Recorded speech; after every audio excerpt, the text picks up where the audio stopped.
Pues a ver, la ley lo señala y hay que acatarlo, ¿cierto?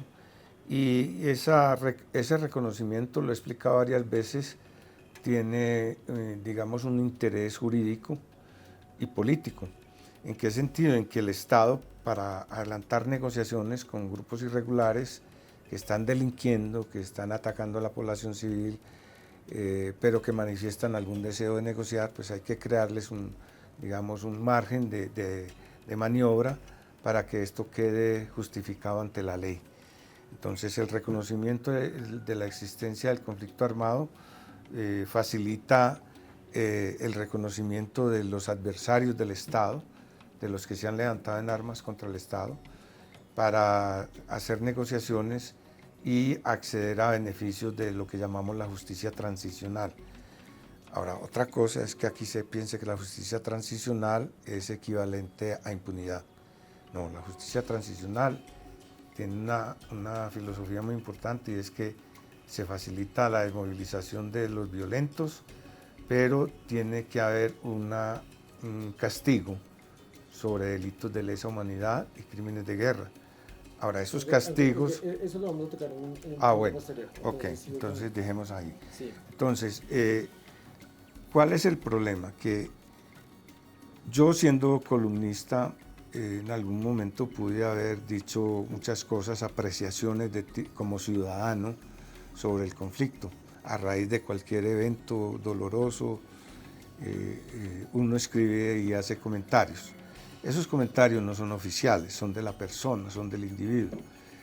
Cuando uno se asume una misión de estas, uno tiene que tener en cuenta la normatividad porque uno va a hacer actos de Estado. Y yo en ese sentido tengo que acogerme a lo que estipule la ley.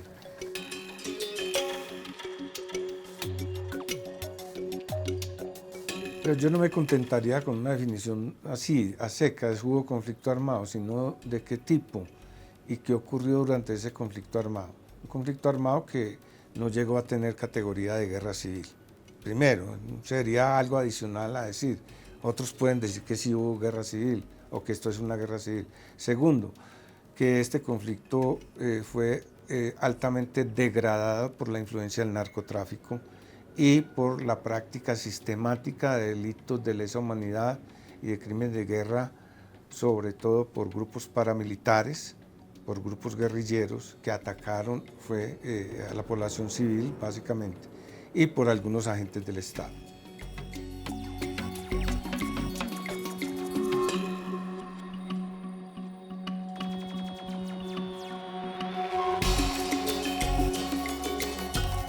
Pues con mucha preocupación porque eso implica que está aumentando el número de víctimas, porque nosotros no paramos a mirar las víctimas que se produjeron en un periodo anterior, pasado, sino que estamos mirando las cosas en presente. ¿Eso qué nos indica? Que aquí no hubo una paz total, hubo un acuerdo entre el Estado y un gobierno con un grupo guerrillero, pero por fuera quedaron otras agrupaciones, el ELN, resucitó el EPL. Una parte de los acuerdos se tradujo en un incremento inusitado de los cultivos ilícitos y eso a su vez atrajo el crecimiento de las mafias, de los grupos de narcotraficantes, que son los principales responsables de los hechos violentos en los últimos años son esos grupos de narcotraficantes, porque ellos han entrado a presionar las comunidades y a sus líderes, y cuando esas comunidades y esos líderes se resisten a colaborar en temas de narcotráfico y de cultivos, entonces se toman represalias por parte de esos grupos ilegales. Y sabemos que hay grupos mafiosos de otros países, de Centroamérica, de México, que están incursionando en el negocio sucio ese. Entonces, eso es muy preocupante porque quiere decir que el conflicto sigue teniendo esa gasolina que es el narcotráfico, que la tuvo desde los años 80 y que fue, digamos, el combustible más eficaz para que el conflicto armado tuviera un incremento en los años 90 del siglo pasado y a principios del siglo XX. Entonces, no hay una paz definitiva. Segundo, se constata también que la paz no puede ser mirada solamente en relación con el Acuerdo de La Habana. A mí me parece que es injusto no reconocer el papel que se ha realizado por parte de diversos mandatarios que con diversas propuestas han adelantado negociaciones con los grupos irregulares. El Estado colombiano ha hecho un esfuerzo grande y yo defiendo eso y eso no le gusta a mucha gente. Yo defiendo el esfuerzo que ha hecho el Estado colombiano desde Belisario Betancur, que negoció con las FARC, con el EPL y con el M-19. Y de ahí en adelante todos. Quizás el que menos hizo algo porque se dedicó a defenderse fue Ernesto Samper, pero el resto todos hicieron algo hasta grandioso y alarmante. Digamos, cuando Pastrana decretó la zona de extensión, la gente se asustó, pero vimos que era necesario dar ese paso. Y así cada presidente ha marcado de alguna manera el proceso de negociación y los procesos de paz. Y por eso es como tan difícil, entre otras cosas, porque no es un conflicto armado singular. Cada guerrilla es un conflicto armado con el Estado, cada guerrilla y todos los grupos paramilitares también. ¿Por qué? Porque esas guerrillas nunca se unieron en un solo proyecto, nunca. Entonces se negocia con una y queda la otra.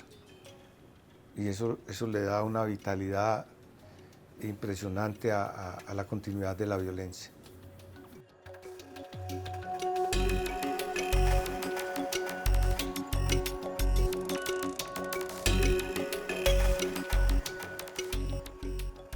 Como director general que soy, pues tengo la facultad por norma de pedirle la renuncia a los directores técnicos y a unos pocos funcionarios de acá. Digamos que ese fue un caso excepcional, ahí no estuvo en discusión ni en debate la misionalidad ni nuestro enfoque sobre el guión. Fue un tema de tipo administrativo y de dirección, donde pues, yo no puedo tampoco entrar en detalles dado el hecho de que ella es funcionaria, era funcionaria libre de nombramiento y remoción. Entonces hubo, digamos, algunas cosas en las que no logramos la empatía necesaria para trabajar de manera unificada como se supone que tenemos que trabajar todos acá. El guión y el plan museológico son documentos que han estado, digamos, en construcción desde nuestra perspectiva. Eso es algo que lo puedo decir acá para el mundo académico, el mundo museológico. Nosotros estamos construyendo un guión muy abierto, dada la característica del conflicto, que es complejo y además abierto. Lo que les decía ahora, más de 10 grupos guerrilleros, 40 frentes paramilitares, un Estado que también de alguna manera no solamente combatió en el conflicto, sino que agentes del mismo incurrieron en conductas execrables. Todo eso hace que el conflicto sea muy complejo. El número de víctimas, la calidad de las víctimas, cada quien sufre distinto el conflicto. Entonces todo eso, digamos, es un obstáculo para pensar que un solo guión va a dar cuenta de todo. Nosotros hemos llegado a pensar, por ejemplo, que una sola exposición es imposible, que dé cuenta de todo es imposible, que vamos a tener que hacer nosotros, o probablemente muchas direcciones de aquí en adelante, por décadas y por siglos, tendrán que hacer exposiciones temáticas.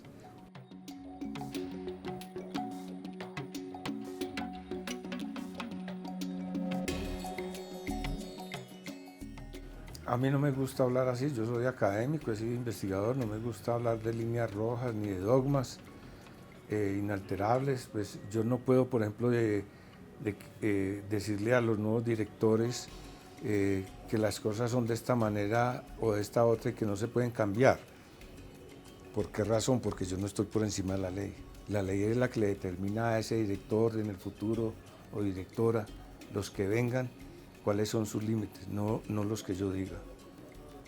Ahora, aquí ha habido cosas que son discusiones reales y otras que son invenciones. Yo en ninguna parte he negado que haya habido falsos positivos. Lo que está en discusión es, ¿fue o no fue una política de Estado? Yo a veces pienso comparativamente con el fenómeno de la iglesia. La iglesia está agobiada por los escándalos de sacerdotes pederastas que abusan de los niños o que abusan de la sotana. Hay escándalos en todo el mundo, pero nadie puede decir que la iglesia ordenó eso. Yo pienso en el caso del conflicto armado que aquí ningún presidente, le estoy hablando de ningún presidente, se haya descubierto que haya dado la orden de matar gente indiscriminadamente, no. Eso sí lo digo y lo repito. Pero sí se debe admitir y se está investigando a agentes de alto rango que estuvieron involucrados en este tipo de conductas criminales, ¿no?